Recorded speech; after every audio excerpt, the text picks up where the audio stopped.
Bu ayni paytdagi shahrimiz havosi. Yaxshilab o'qinglar. Hayot uchun xavfli.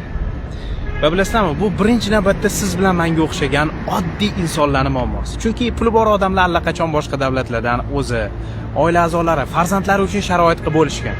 Lekin siz bilan bizi bu davlatda qolamiz, mana shu shaharlarda yashaymiz va mana shu havodan nafas olamiz. 1 kubometr havoda 374 mikrogramm PM2,5 zarrachalar. Tasavvur qilyapsizmi? Bu bir kunda 25-30 ta sigaret chakish zarari bilan ekvivalent degan. Ya'ni siz umuman chakmasangiz ham bir kunda shunaqa katta dozadagi zahar yutyapsiz. PM2,5 zarrachalari bu shunchaki chang emas, yo'q. Adashtirishimiz kerak emas. Bu changdan ancha qo'rqinchli narsa.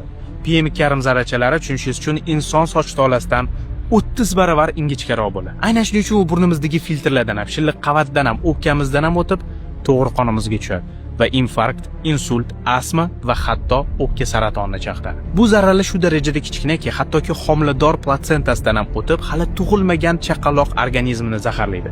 Bularning hammasi allaqachon tasdiqlangan ilmiy faktlar.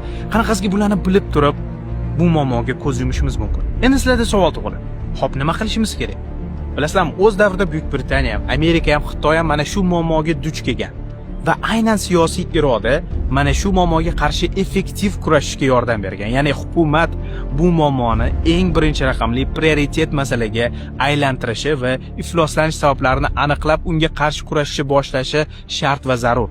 Biza bo'lsa siz bilan xalq, millat sifatida bu muammo haqida iloji boricha baland gapirishimiz kerak. Bu muammo inkor qilinishi, unutilishiga yo'l qo'yishimiz kerak emas. Mana shu muammo haqida gapirib chiqayotgan istalgan videoni repost qiling. 10 ta podpishkim uchun repost qilamanmi demang.